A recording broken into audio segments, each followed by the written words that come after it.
When 19-year-old Marcus Rivera saw a sad stranger's credit cards get declined at 2 a.m., he made a choice that would change everything. Using his own tip money to buy the man an $8.50 meal seemed like simple kindness. But that stranger was Elon Musk on the worst night of his career, and Marcus had no idea the security cameras were recording every moment.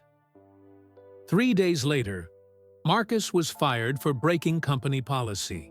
What happened next would transform a McDonald's night shift worker into the engineer designing the spacecraft that carry humanity to the stars.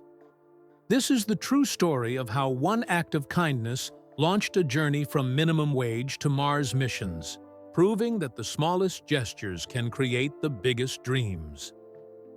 The clock on the wall showed 2:17 a.m. when Marcus Rivera heard the door chime. He looked up from wiping down the counter at the McDonald's on El Camino Real in Palo Alto. The restaurant was quiet except for the hum of the fryer and the soft music playing overhead. Marcus was 19 years old with dark hair and tired eyes. He had been working the graveyard shift for 8 months now. His red McDonald's shirt was clean and pressed. His name tag read, Marcus, happy to help, even though he felt anything but happy at this hour. The man who walked in was tall and thin. He wore a gray hoodie and jeans. His hair was messy, and he looked tired. Marcus recognized him right away. It was Elon Musk. Marcus had seen him on TV and in magazines many times. Musk owned Tesla and SpaceX. He was one of the richest men in the world. But tonight, he looked sad and worn out. "Good evening, sir. What can I get you?" Marcus asked with a smile. Musk walked slowly to the counter. He seemed lost in thought. "Just a black coffee and a plain hamburger, please. Would you like fries with that?" "No, thank you. Just the coffee and burger." Marcus punched the order into the register. "That'll be $8.50, sir." Musk pulled out his wallet and handed Marcus a credit card. Marcus swiped it through the machine. The screen flashed red. "Declined!" "I'm sorry, sir. Your card was declined. Do you have another one?" Musk's face turned red. He pulled out a different card. "Try this one." Marcus swiped the second card. Again, the screen showed declined. Musk stared at the register screen. His shoulders dropped. "I'm sorry. I don't have cash with me." He started to turn away from the counter. Marcus thought about his grandmother at home. She was sick with emphysema and needed an oxygen tank to breathe. The medicine cost a lot of money. Marcus worked this job to help pay for her care and save. For college, $8.50 was almost an hour of work for Marcus. After taxes, he only made about $9 an hour. But something about the man in front of him made Marcus want to help. "Wait," Marcus said. "It's on the house tonight." Musk turned back. "What?" "The coffee and burger. Don't worry about it." "I can't let you do that." Marcus was already making the coffee. "It's okay. Everyone has bad days. I've got this." Marcus pulled out his own wallet and put $10 from his tip money into the register. It was money he had been saving for his grandmother's medicine. But he didn't want this man to leave hungry and embarrassed. "Thank you," Musk said quietly.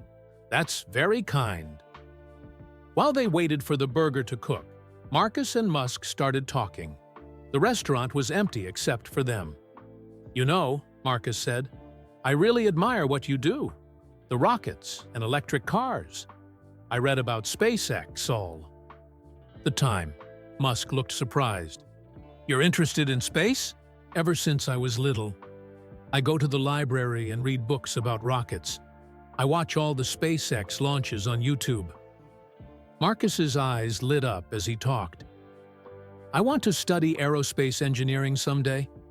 Maybe work on rockets that go to Mars." "That's amazing," Musk said. His voice sounded less tired now. "What's stopping you?" Marcus handed him the hot coffee. "Money, mostly. I need to take care of my grandmother first. She raised me after my parents died in a car crash when I was 8. She worked as a hotel maid for 40 years. Now she's sick and can't work anymore." The burger finished cooking. Marcus wrapped it carefully and handed it to Musk. "You know a lot about rockets for someone so young," Musk said. "I taught myself. I have notebooks full of designs at home. Probably not very good, but I like to dream." Musk sat down at a table near the counter. Marcus leaned against the register, happy to have someone to talk to during the long night shift. "The hardest part about building rockets," Musk said, "is that you fail a lot before you succeed.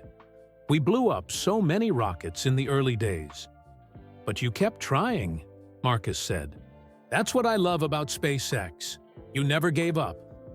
They talked for 20 minutes about rocket engines and Mars missions. Marcus asked smart questions about fuel types and landing systems. Musk was impressed by how much the teenager knew. "I should let you get back to work," Musk finally said. He stood up and gathered his food. "It was nice talking to you, Mr. Musk. Good luck with everything." Musk paused at the door. "What's your name?" "Marcus Rivera."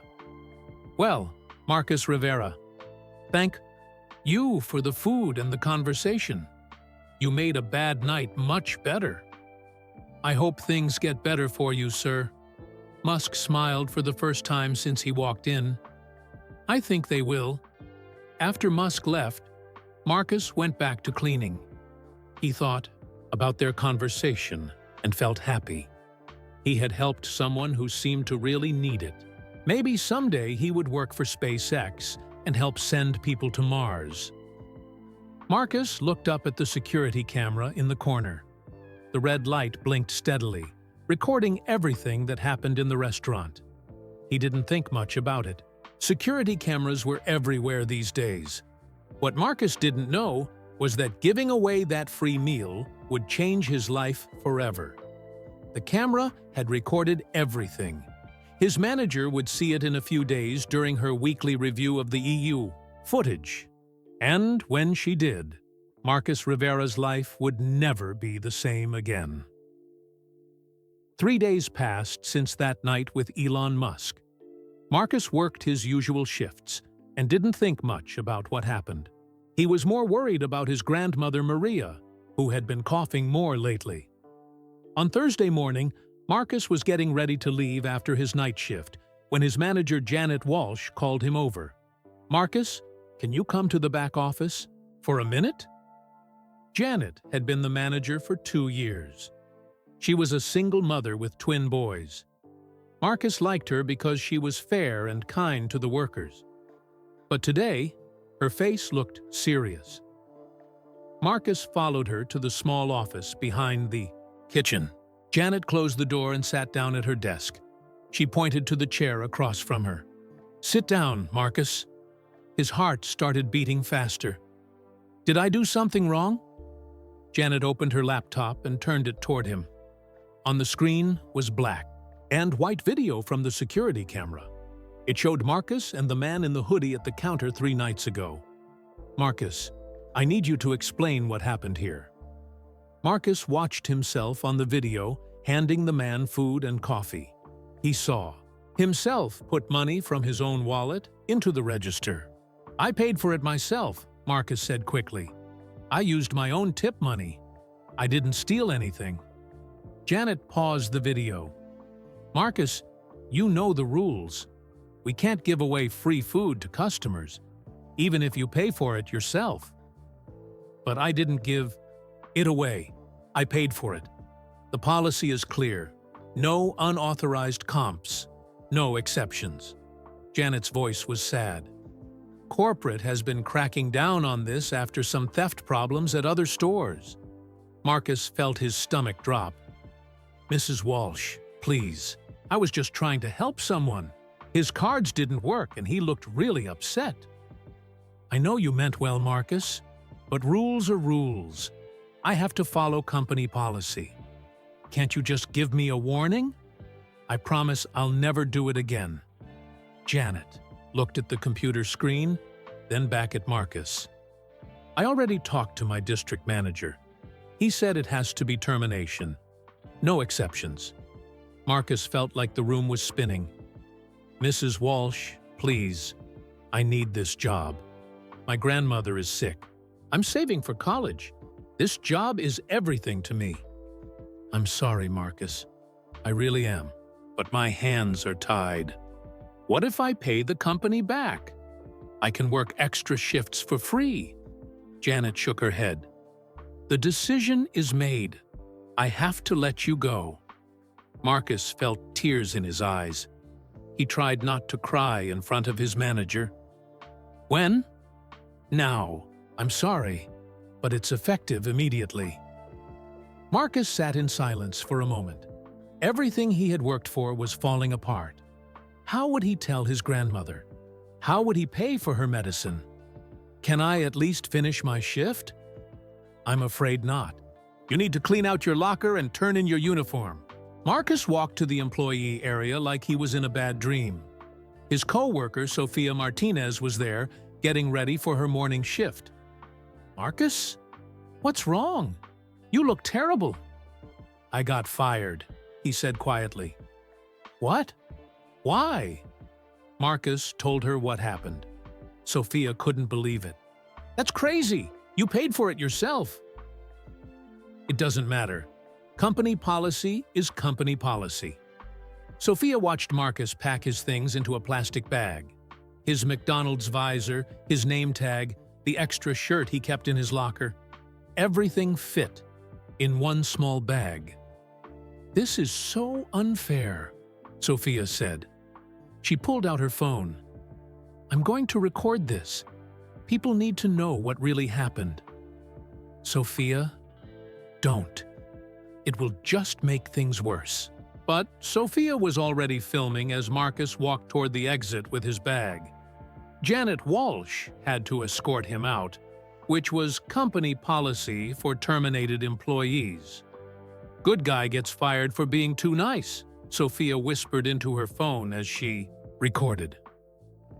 Outside in the parking lot, Marcus stood in the morning sun holding his plastic bag.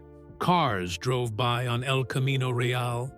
People were starting their normal days while his world was ending.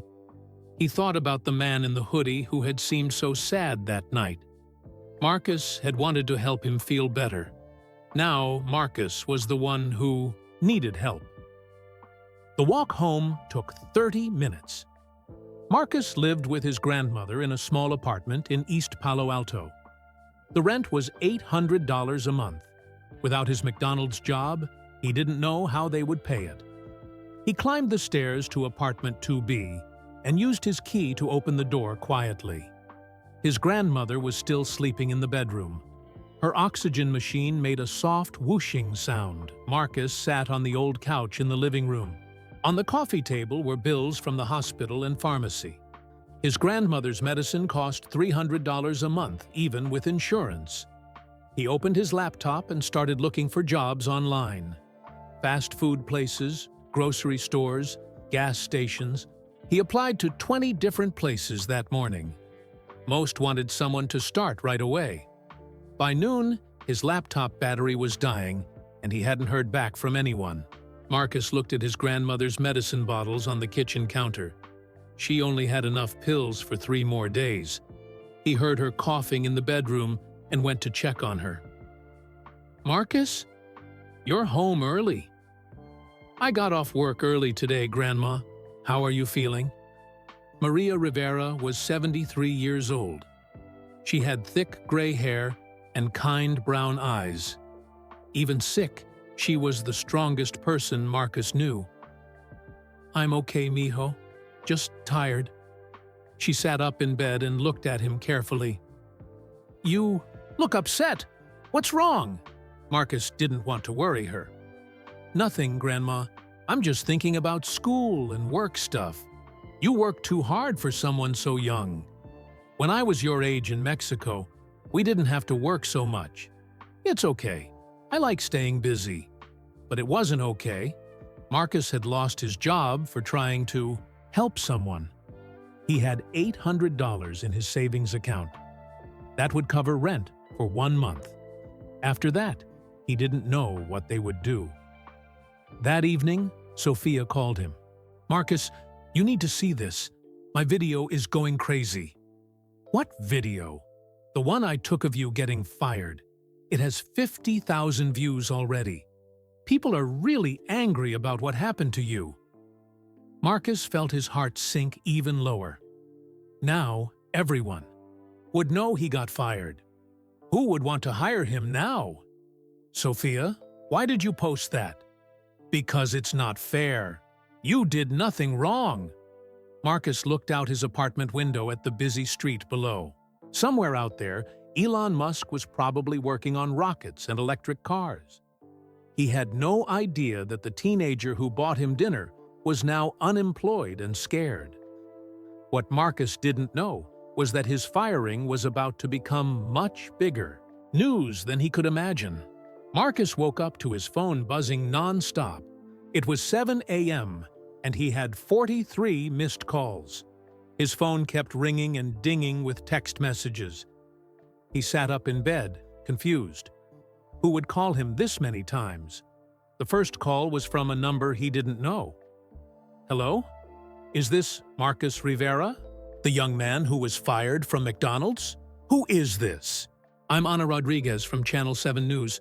We'd like to interview you about what happened." Marcus hung up quickly. A news reporter? Why would they want to talk to him? His phone rang again, then again, and again. He looked at his text messages. There were hundreds of them. Most were from numbers he didn't recognize. "You're a hero! McDonald's is wrong! We support you! What's your Venmo? I want to send you money!" Marcus was completely confused. He called Sophia. "Marcus! Oh my God, you're famous! What are you talking about?" "My video! It has 2 million views now! Everyone is sharing it." Marcus's hands started shaking. 2 million? Turn on the news! You're on CNN! Marcus ran to the living room and turned on the TV. His grandmother was still sleeping, but he kept the volume low. On CNN, a reporter was talking about his story. They showed Sophia's video of him being walked out of McDonald's. The headline at the bottom of the screen said, "Teen fired for act of kindness." A 19-year-old McDonald's employee in California was fired this week for giving free food to a customer, the reporter said. Marcus Rivera paid for the meal with his own money, but company policy led to his termination.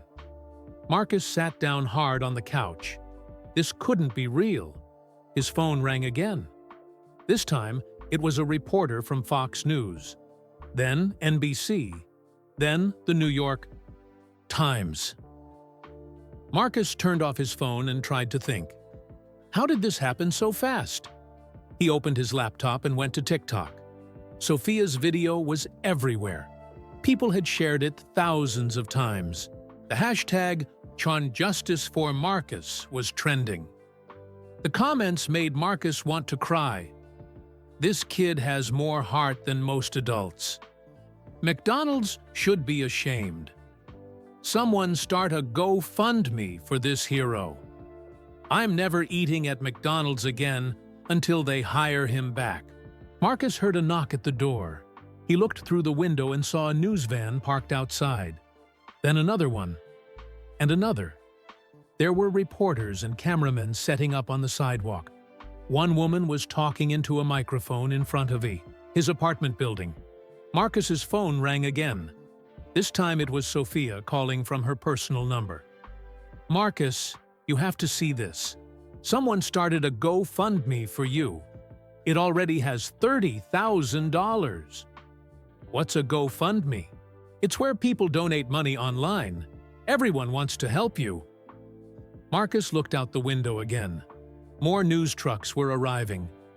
His neighbor, Mrs. Chen, from downstairs, waved at him from her window and pointed at all the reporters. His grandmother, woke up from all the noise outside. "Marcus, what's happening? Why are there so many cars outside?" Marcus didn't know how to explain it. "Grandma, something crazy happened with that video Sophia made." He showed her the news on TV. His grandmother watched in amazement as reporters talked about her grandson. "Mijo, you're on television. I don't understand why everyone cares so much." "Because you did the right thing. People love to see good in the world." But Marcus didn't feel good. He felt scared and overwhelmed. He just wanted his job back so he could take care of his grandmother. His phone buzzed with a text from an unknown number. "I'm a lawyer in San Francisco. McDonald's was wrong to fire you. Call me." Another text. "I own 3 restaurants. I want to offer you a job." Another. "You inspired me to be kinder to people. Thank you." The messages kept coming. Some were kind. Others were angry at McDonald's. A few were mean, saying Marcus was just looking for attention. By noon, the GoFundMe had $50,000. Marcus couldn't believe it. That was more money than he had ever seen in his life. A reporter from the local NBC station knocked on his door. Marcus decided to talk to just one person to try to make this stop. Ana Rodriguez seemed nice.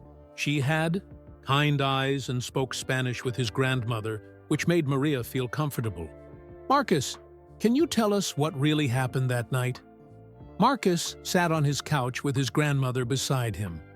The camera felt heavy and scary. "I just wanted to help someone who seemed sad," Marcus said.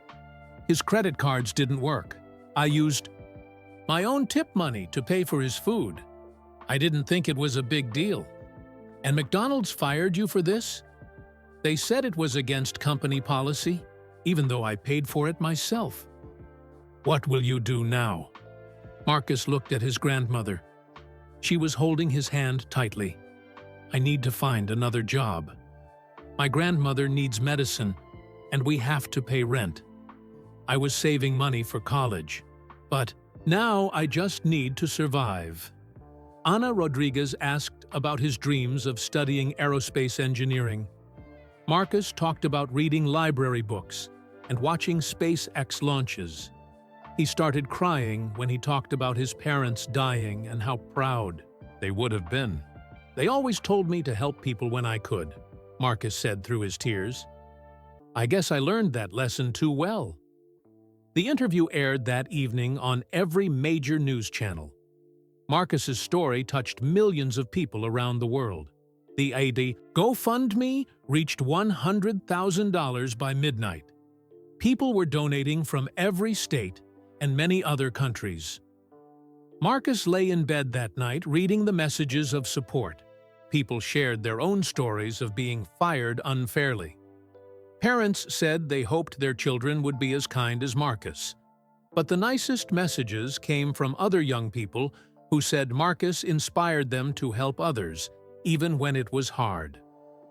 One message stood out.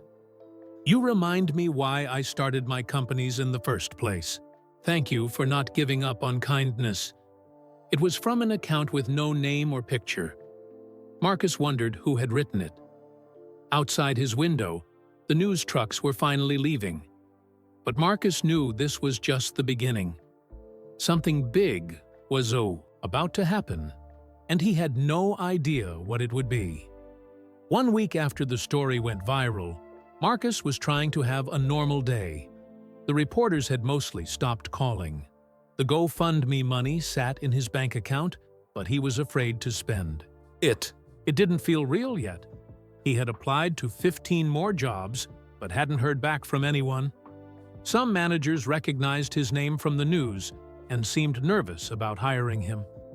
Marcus wondered if being famous was actually making it harder to find work. His grandmother was having a good day. Her breathing was better, and she was sitting in the living room watching her favorite Spanish soap opera. Marcus was making lunch when he saw a black Tesla Model S pull up outside their apartment building.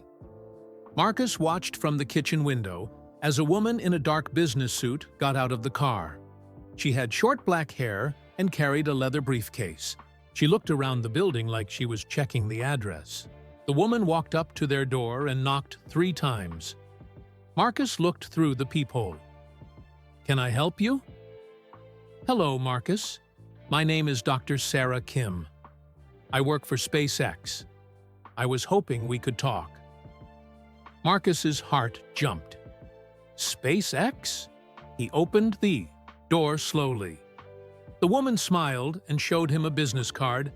It said, "Dr. Sarah Kim, Director of Special Projects, SpaceX." "Is this real?" Marcus asked. "Very real. May I come in?" Marcus let her into their small living room. His grandmother muted the TV and looked curious. "Grandma, this is Dr. Kim from SpaceX, the rocket company." Maria's eyes got wide. "The one that goes to space?"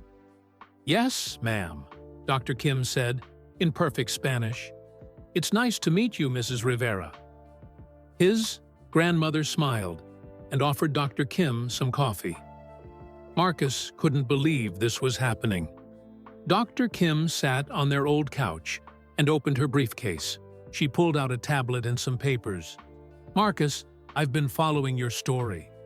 What happened to you was unfair, but it also showed something special about your character. I don't understand.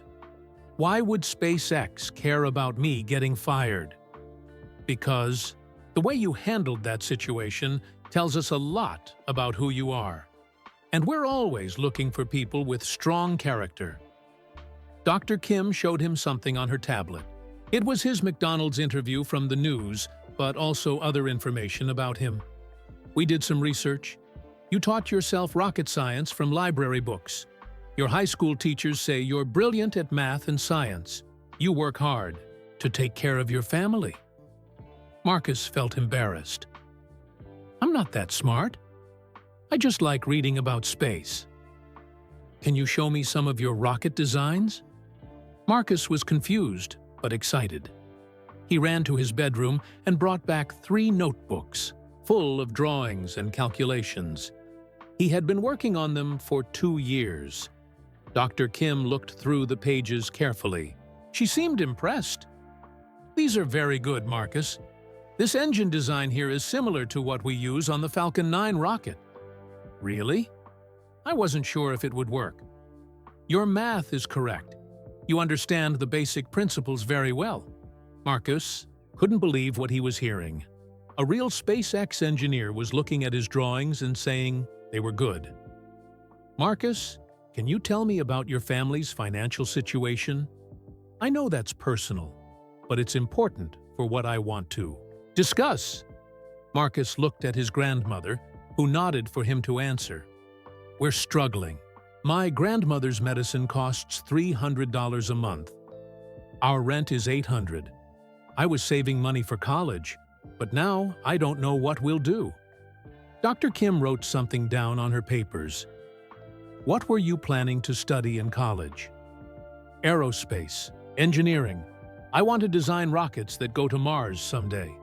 "And what's stopping you from starting college now?" "Money. Even with the GoFundMe donations, I can't afford tuition and still take care of my grandmother." Dr. Kim closed her tablet and looked at Marcus seriously. "What if I told you there might be a way to solve both problems?" "What do you mean?" "I can't give you details yet, but someone very important has been watching your story. This person believes in helping young people who show both talent and character." Marcus felt his heart beating fast. "Someone important at SpaceX?" "I can't say more right now, but someone will be in touch with you very soon." Dr. Kim stood up and gathered her things. She gave Marcus another business card. "Keep studying, Marcus. Keep being the person who helps others even when it's hard. That's rarer than you think." "Wait, that's it? You're leaving?" "For now, but I promise you'll hear from us again within a week."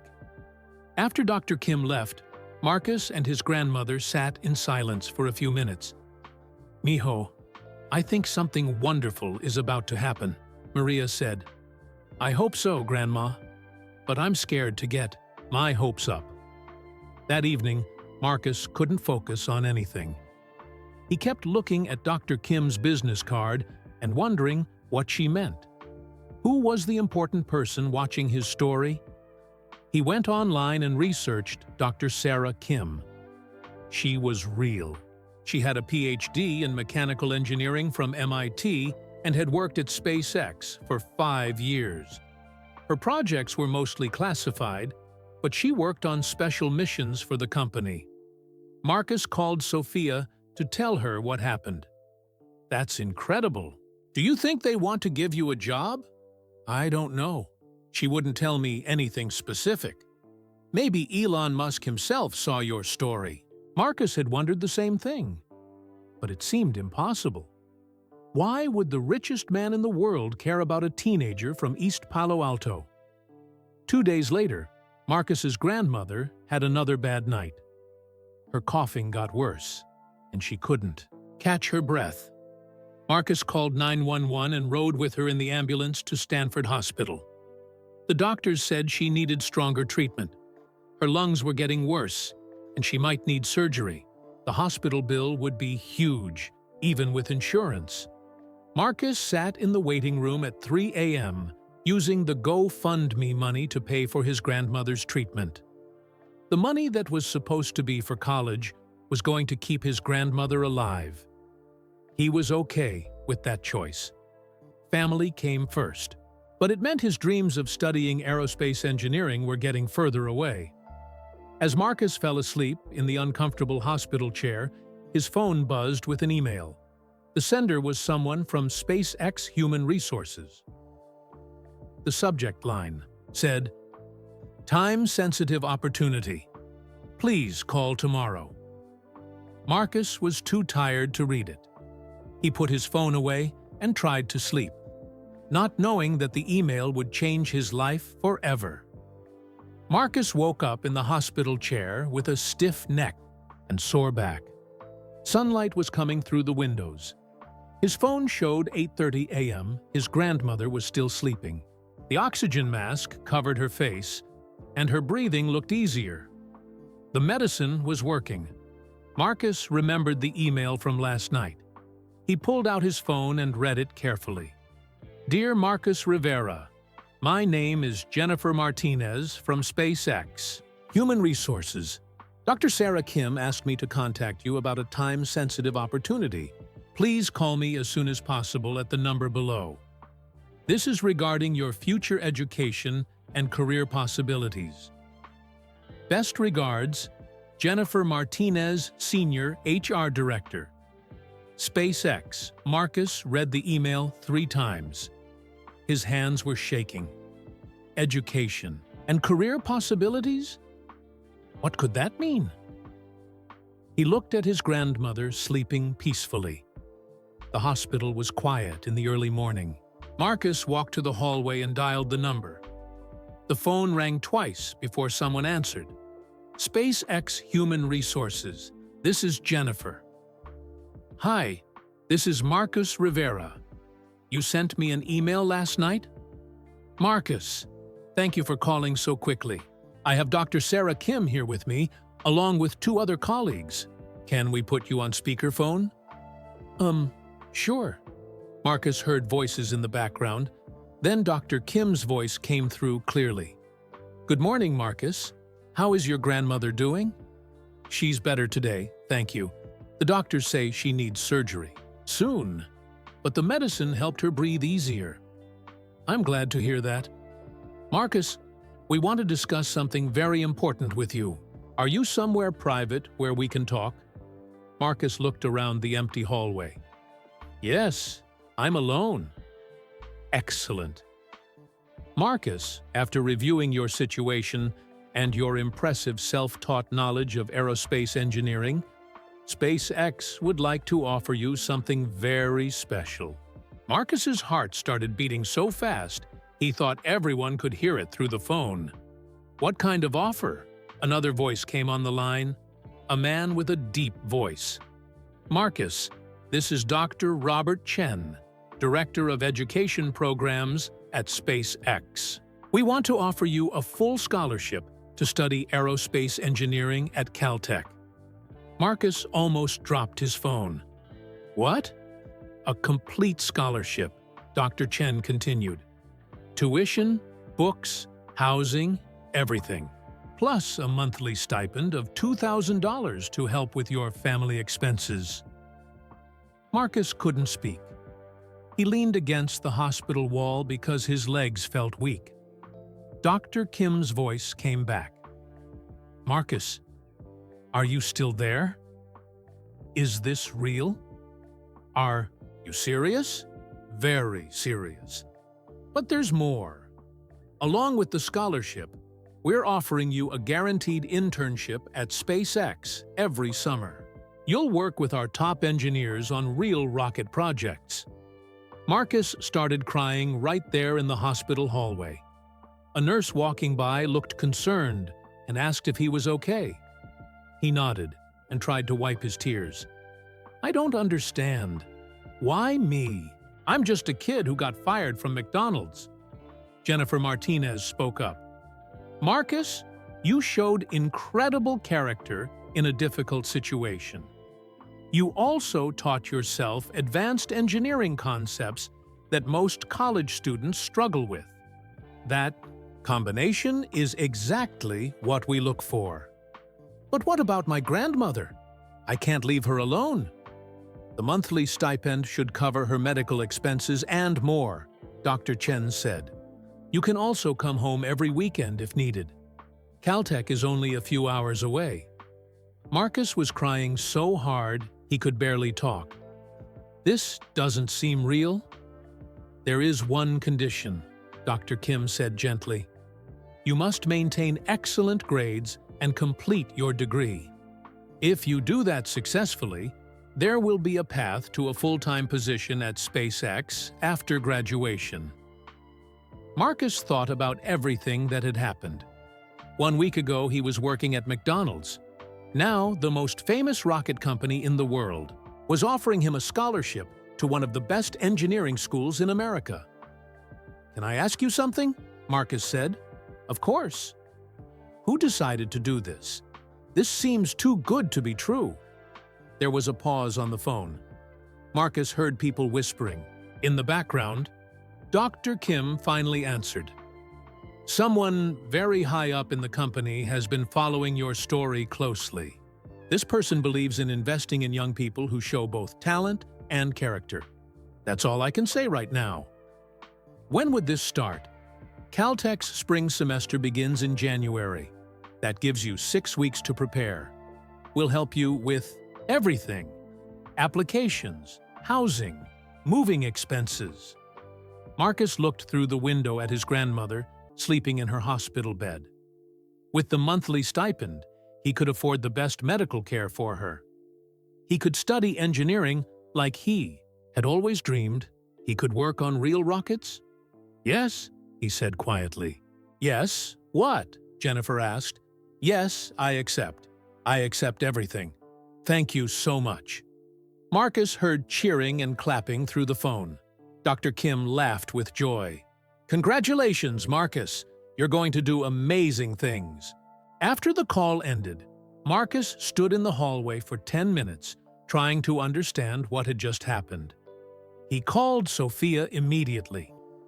"Marcus, how's your grandma?" "She's better." "But Sophia, you're not going to believe what just happened." Marcus told her about the scholarship and the internship. Sophia screamed so loudly that other customers in the restaurant where she worked stopped eating and looked at her. "Marcus, this is incredible! You're going to Caltech. You're going to work for SpaceX." "I know. I can't believe it's real." Marcus went back to his grandmother's room. She was awake and looking much better. "Mijo, you look happy.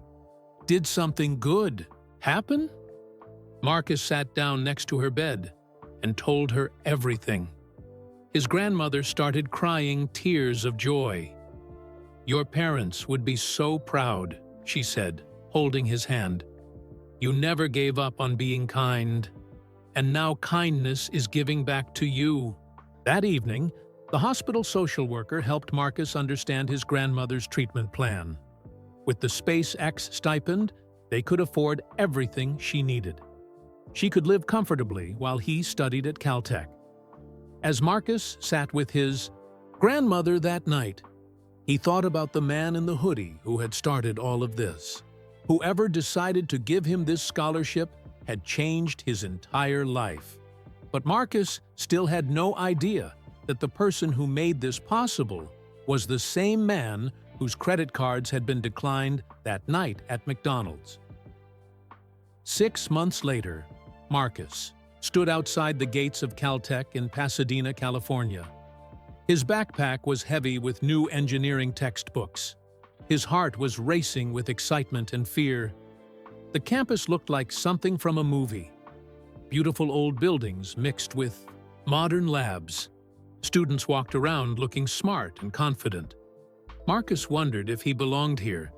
His grandmother was doing much better. The surgery had been successful, and she was living in a nice assisted care facility near Stanford Hospital. The SpaceX stipend paid for everything she needed. She had her own room, good food, and nurses who spoke Spanish. "You look nervous, new guy." Marcus turned around. A young man about his age was standing behind him with a friendly smile. "I'm David Park, second-year physics student.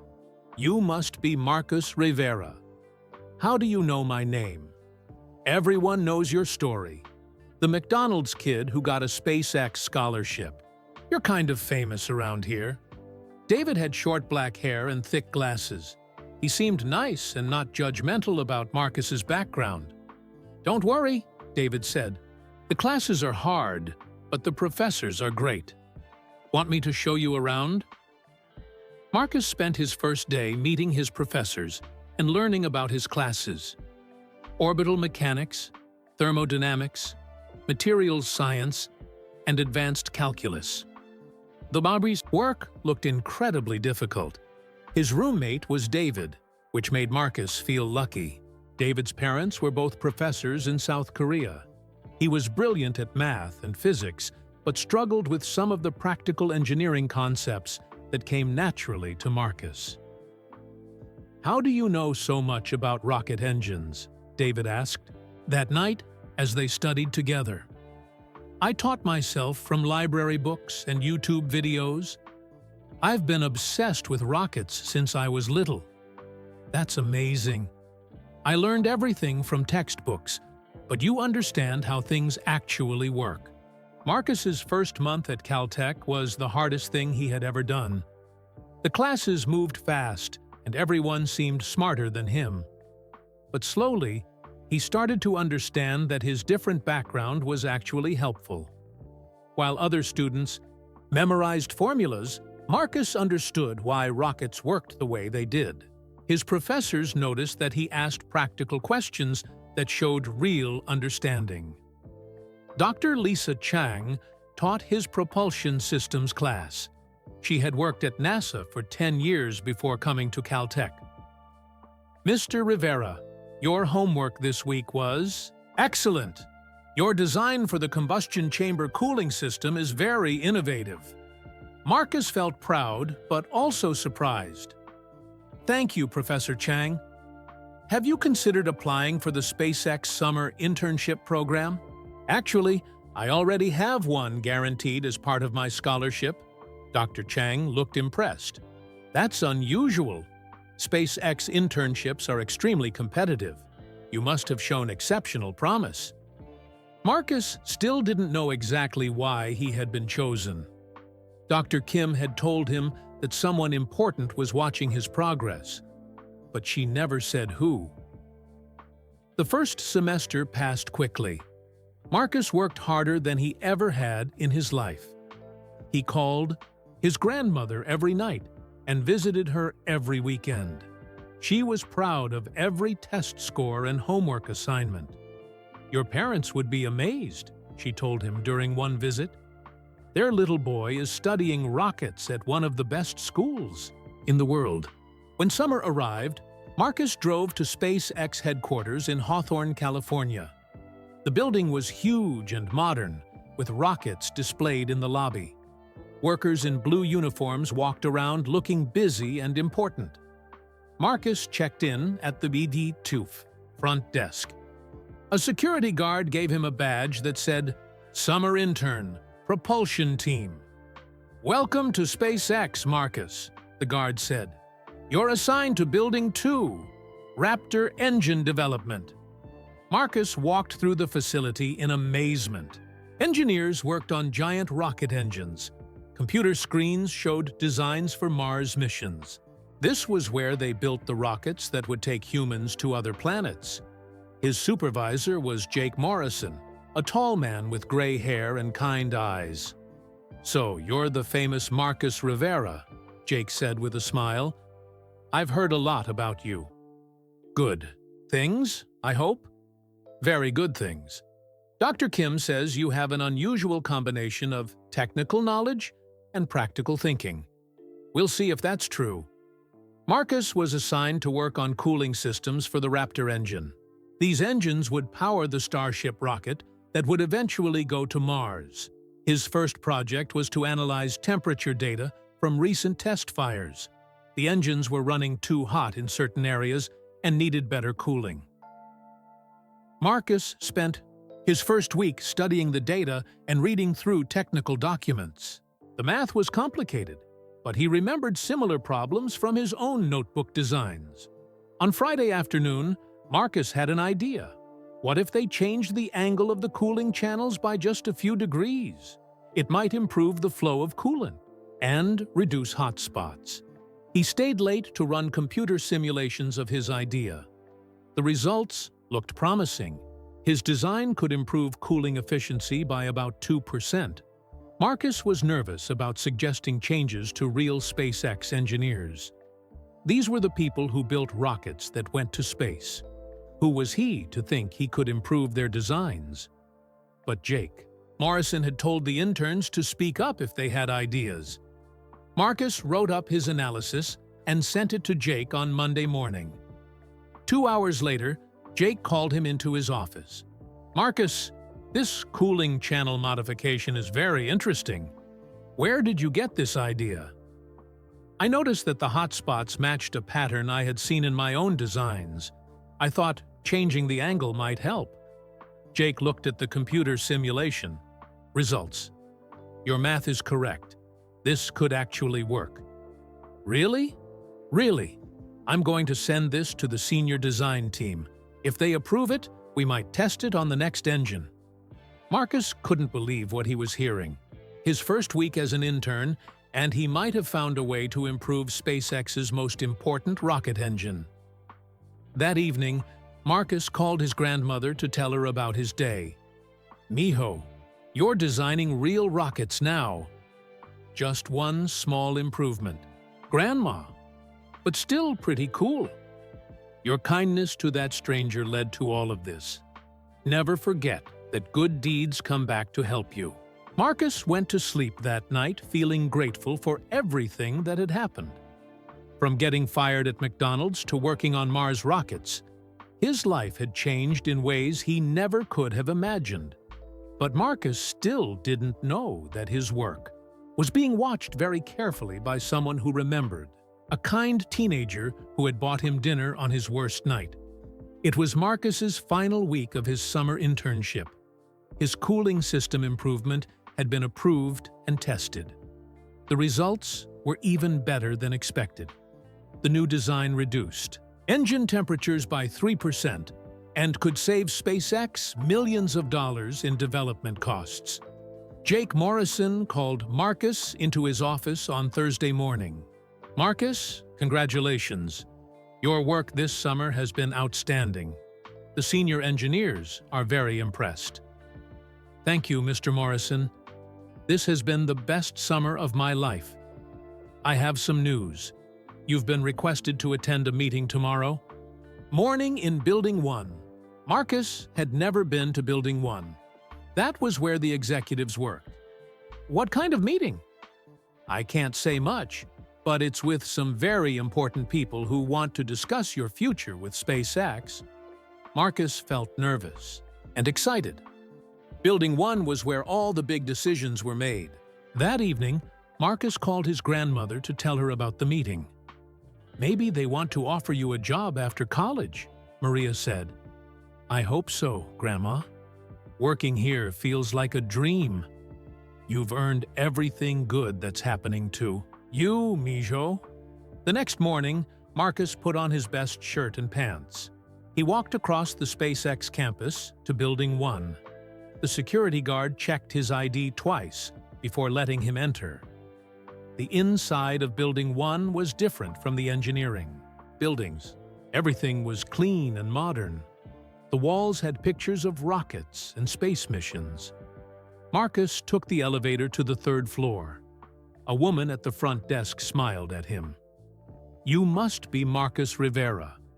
They're waiting for you in conference room A. Marcus walked down a long hallway.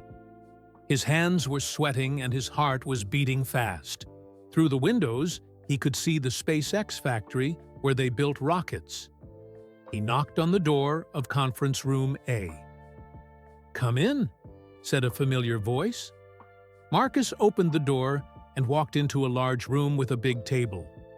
Dr. Sarah Kim was there, along with 3 other people in business suits he didn't recognize. At the head of the table sat Elon Musk.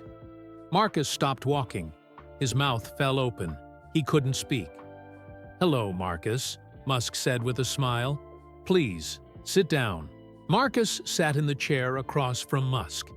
He felt like he was dreaming. The richest man in the world was sitting right in front of him. Do you remember me? Musk asked. Marcus looked at him carefully. Something about his face seemed familiar, but he couldn't place it. I'm sorry, sir. Should I remember you? Musk smiled. Think back to a night in November. A McDonald's in Palo Alto. A man in a hoodie whose credit cards didn't work. Marcus's eyes got huge. That was you? That was me. Marcus stared at Musk in shock. The sad man in the hoodie was Elon Musk? The person he bought dinner for was the owner of SpaceX? I don't understand. Why didn't you tell me who you were? Because then your kindness wouldn't have been real. You helped a stranger who seemed to need help. That's what made it special. Dr. Kim spoke up. Marcus, Mr. Musk has been following your progress very closely. Your scholarship, your success at Caltech, your work here this summer, all of it was his idea. Marcus felt dizzy. You gave me the scholarship? SpaceX gave you the scholarship, Musk said. But yes, I recommended you. That night at McDonald's, you showed me something I rarely see anymore. What? Genuine kindness. You spent almost an hour's wages to help a stranger. You didn't know who I was. You didn't expect anything in return. You just saw someone having a bad night and decided to help. Marcus started to understand. That's why Dr. Kim came to my apartment. That's right. I asked her to evaluate you. I wanted to know if you were as special as you seemed that night. One of the other executives spoke up. Marcus, your technical work this summer has been exceptional. Your cooling system improvement is being implemented in our next Raptor engine design. But more importantly, Musk said, you've shown the same character here that you showed at McDonald's. You work hard, you help your teammates, and you stay humble despite your success. Marcus looked around the room. All these important people were here because of a hamburger and coffee he bought for a sad stranger. Mr. Musk, can I ask you something? Of course. Why were you so upset that night? You seemed really sad. Musk's expression became serious. I was having the worst night of my professional life. Tesla was struggling financially. People were saying I was a failure. I had just left a board meeting where they discussed removing me as CEO.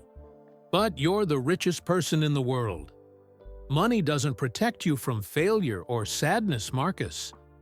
That night, I felt like giving up on everything. Musk stood up and walked to the window. He looked out at the SpaceX factory below.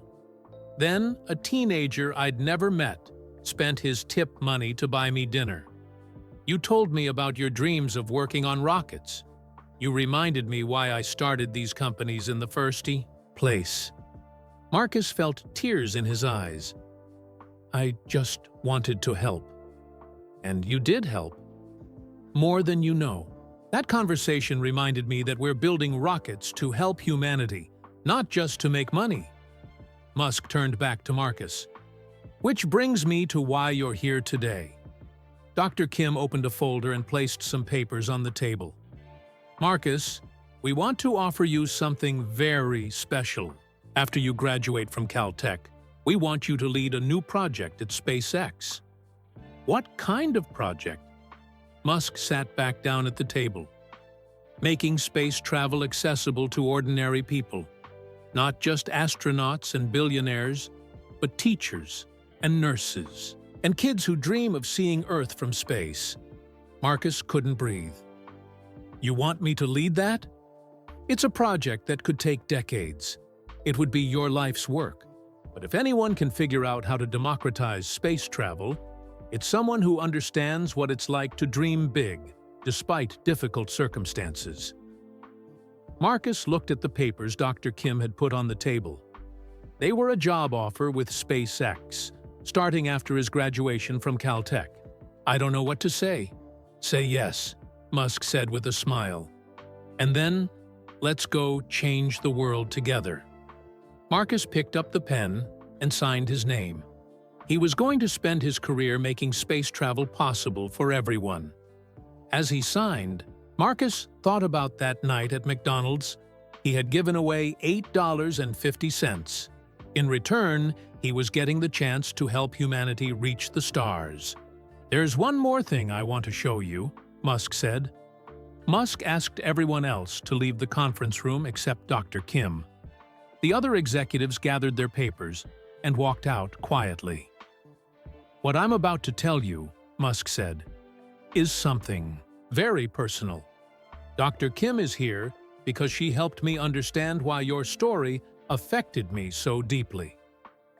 Marcus sat forward in his chair. He was curious, but also nervous. Musk walked to his briefcase and pulled out a folder. He sat back down across from Marcus. Marcus, there's more to why I chose to help you. It's not just because you were kind to me that night. What do you mean? I mean that what happened to you at McDonald's reminded me of something from my own past.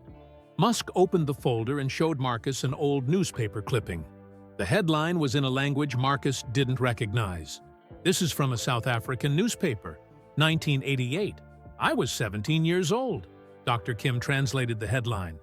It says, "Teenager fired for giving away food." Marcus looked at the newspaper, then at Musk. This is about you? Yes, I was working at a lumber mill to earn money for college. My family didn't have much money, and my father was difficult. Musk's voice became quieter. One day, a co-worker named James came to work without lunch. His family was struggling even more than mine. I gave him half of my sandwich. That sounds like a nice thing to do. The supervisor saw me do it. He said I was stealing company time and property. He fired me on the spot. Marcus couldn't believe what he was hearing. Just like what happened to me. Exactly like what happened to you. I begged him for another chance. I told him I needed the job to pay for university. He didn't care. Musk pulled out another document from the folder. It was an old school report. This is from my high school in Pretoria. I was bullied badly by other students. One time, they beat me so severely that I was hospitalized. Dr. Kim added, Elon has told me that he found escape by reading about space and rockets. Just like you did. I spent hours in the library reading about rocket science and dreaming of exploring space, Musk said. Books were my refuge from a difficult childhood. Marcus felt tears forming in his eyes. I had no idea you went through all that. Most people don't know. When you become successful, people forget that you were once young and struggling too. Musk showed Marcus another photo. It was a young Elon with messy hair, holding a book about rockets. This was taken when I was 18, right after I moved to Canada. I had almost no money and was sleeping on couches. How did you get from there to here? Hard work, some luck, and remembering that kindness matters. That firing from the lumber mill taught me something important. What? That the world often punishes people for being kind. But that doesn't mean you should stop being kind. Dr. Kim spoke up. When Elon saw your story on the news, it brought back all these memories. He saw himself in you. That's right, Musk said. A young person with big dreams, struggling to support family, getting punished for showing kindness. It was like looking at my younger self. Marcus wiped his eyes. So, you helped me because you understood what I was going through. Partly. But also because I believe that people who show kindness despite hardship are exactly the kind of people who should help shape humanity's future. Musk pulled out one more item from the folder. It was a framed photograph. Do you know what this is? Marcus looked at the black and white image. It showed him at the McDonald's counter, handing food to someone in a hoodie. That's the security. Camera footage from that night? Yes. I had my assistant get a copy from McDonald's corporate. I keep it on my desk to remind me of something important. What? That the future belongs to people who help others, even when it costs them something. Marcus stared at the photo. You keep a picture of me getting fired on your desk? I keep a picture of you showing kindness on your worst night on my desk. There's a difference, Dr. Kim smiled. Marcus, your technical contributions this summer have been excellent. But your character is what made Elon want to invest in your future. The night we met at McDonald's, Musk said, I was ready to give up. Tesla was failing. People said I was crazy for trying to make electric cars and rockets. I felt like a complete failure. But you weren't a failure. I felt like one. Then, a teenager I'd never met spent his grocery money to buy me dinner. You told me about your dreams of working on rockets that go to Mars. You reminded me why I started these companies. Musk stood up and walked to the window again. You see, Marcus, success isn't just about making money or becoming famous. It's about remembering the people who helped you along the way. I just bought you a hamburger. You bought a stranger a hamburger when you could barely afford it yourself. You listened to his problems. You shared your dreams with him. You treated him like a human being on a night when he felt invisible. Marcus felt overwhelmed by everything he was learning. His simple act of kindness had saved someone who would later save him. The scholarship, the internship, this job offer, Musk said. All of it started with $8.50 and a kind heart. Dr. Kim handed Marcus another document. There's one more thing. Elon has established a foundation to help other young people like you, people who show both technical talent and strong character. It's called the Rivera Foundation, Musk said. You named it after me? You inspired it. The foundation will give scholarships to kids who show kindness even when it's difficult. Kids who dream big despite tough circumstances. Marcus started crying again. He couldn't help it. Everything was too much to understand. Why are you telling me all this? Musk sat back down and looked directly at Marcus. "Because I want you to remember where you came from. Success can change people. I want you to stay the person who bought a stranger dinner on his worst night." "I will. I promise." "Good. Because that person is exactly who we need to help humanity." Reach the stars. Musk closed the folder and put it back in his briefcase. "One last thing, Marcus. That cooling system improvement you designed this summer? It's going to help us get to Mars faster and safer. Your kindness led to innovation that will help all of humanity." Marcus looked around the conference room. 6 months ago, he was unemployed and scared. Now, he was sitting with Elon Musk, planning humanity's future in space. All because he decided to help a sad stranger on a lonely night shift. 2 years later, Marcus stood on the observation deck at SpaceX Starbase in Boca Chica, Texas. He was to be 23 years old now, a senior at Caltech, and leading a team of 15 engineers working on life support systems for civilian space flights. The Texas morning was clear and bright. In the distance, a massive Starship rocket sat on the launch pad, ready for humanity's first civilian mission to the International Space Station. Marcus wore a blue SpaceX jacket with his name embroidered on it. Under that was his favorite T-shirt. One his grandmother had given him that said, "Dream big" in Spanish and English. "Marcus, are you ready for this?" He turned around to see Sofia Martinez walking toward him. She was now 21 and studying journalism at UC Berkeley. The viral video she had made of Marcus getting fired had changed both their lives. "I can't believe this day is finally here," Marcus said, hugging his old friend.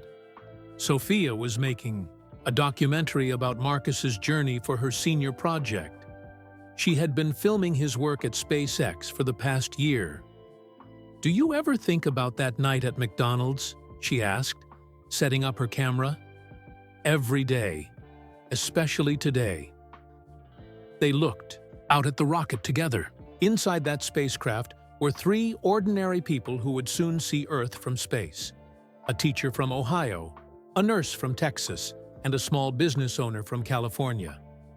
Regular people living their dreams because of the life support systems Marcus had designed.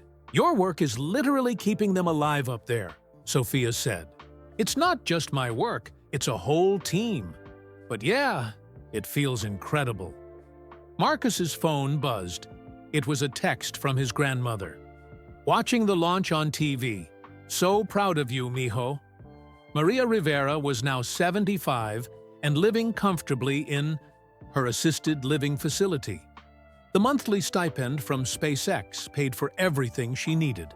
She had her own apartment, friends who spoke Spanish, and the best medical care available. 5 minutes to launch," announced the voice over the loudspeaker. Marcus walked to the VIP viewing area where Musk was standing with other SpaceX executives. Over the past 2 years, Marcus and Musk had become something like mentor and student, though Musk insisted they were just colleagues working toward the same goal. "Nervous?" Musk asked. "Terrified," Marcus admitted. "What if something goes wrong with the life support?" "Then we learn and improve. That's how we've always done things." Here, Marcus watched the countdown on the big screens. His life support system had been tested hundreds of times, but this was the first time it would keep real people alive in space. 10, 9, 8, 7, 6, 5, 4, 3, 2, 1, ignition! The Falcon Heavy rocket lifted off in a column of fire and smoke. Marcus held his breath as it climbed into the blue Texas sky. His engineering was on that rocket, protecting 3 people who represented everyone who had ever dreamed of touching the stars. The crowd around them cheered as the rocket disappeared into the atmosphere. Marcus felt tears of joy running down his face. "Life support systems nominal," announced Mission Control. all passengers healthy and happy. Marcus let out a huge breath. It worked. His designs were keeping people safe in space. Musk put his hand on Marcus's shoulder. "Congratulations! You just helped make space accessible to regular people. We all did this together." "That's true. But it started with a kid who cared more about kindness than rules." After the celebration, Marcus drove to the small McDonald's in the nearby town of Brownsville. It wasn't the same restaurant where his story began, but it was close enough to feel meaningful. He ordered a black coffee and a plain hamburger, the same meal he had bought for a stranger 2.5 years ago. He sat in a booth by the window and called his grandmother. "Mijo, I watched the whole thing on television. They showed you on the screen. Did you see the rocket launch?" "See. And I thought about your parents. They would be so proud. Their little boy is sending people to space." Marcus smiled. "I'm sending them safely, Grandma. That's the important part. You never gave up on being kind, even when it cost you. Now look what kindness has given back to you." After the call, Marcus sat quietly in the McDonald's booth. He thought about everything that had happened since that November night in Palo Alto. His phone rang. It was Musk. "Marcus, I wanted to call and thank you again." "For what?" "For reminding me why we do this work. Today's launch was perfect because you cared about keeping people safe.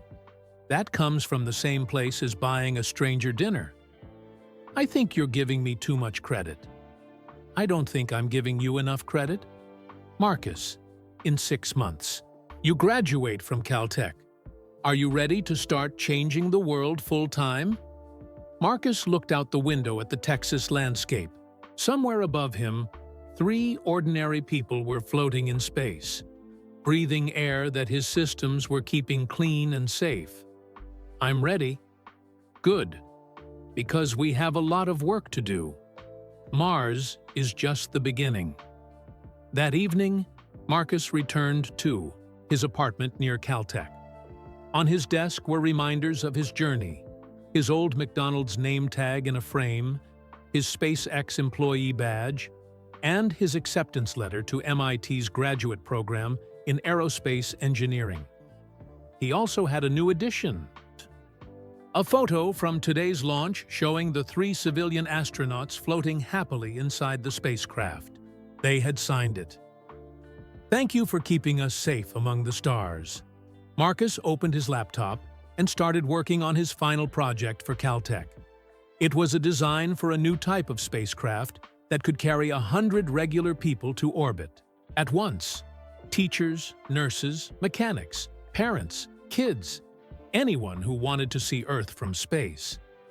His phone buzzed with a video call from his grandmother. She was in her apartment, wearing the SpaceX t-shirt Marcus had given her for her birthday. "How was your day, mijo?" "Perfect, Grandma. We sent people to space and brought them home safely." "And tomorrow?" "Tomorrow, we start working on sending even more people. We're going to make space travel normal, like flying on an airplane. Your parents would be amazed. They raised a boy who helps people reach their dreams." Marcus smiled at his grandmother's face on the screen.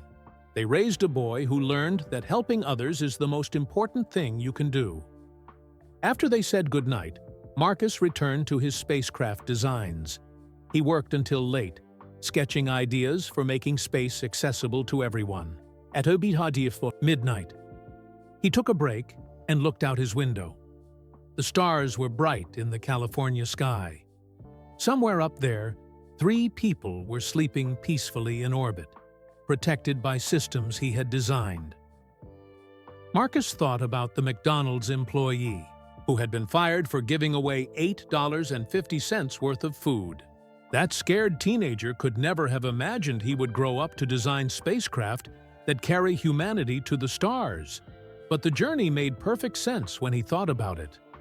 Both jobs were about the same thing: taking care of people who needed help. The boy who was fired for buying a stranger dinner had become a man who keeps people alive in space. He had learned that the biggest dreams start with the smallest acts of kindness.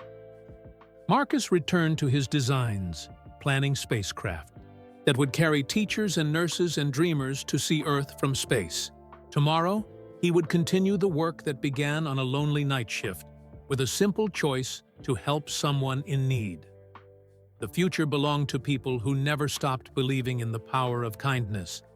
And Marcus Rivera was going to spend his life proving that was true. One rocket at a time. That was the end of Marcus Rivera's incredible journey from McDonald's employee to SpaceX engineer. One small act of kindness truly changed 2 lives forever and helped humanity reach for the stars. We'd love to know where you're watching from. Drop a comment below and tell us your city or country. If this amazing tale inspired you, please hit that like button and subscribe to our channel for many more fascinating real-life adventures like this one. And don't forget to share this video with your friends and family. Let's spread kindness and awareness together, because you never know how one simple gesture might change someone's entire world. Thanks for watching, and remember, the future belongs to those who never stop believing in the power of helping others.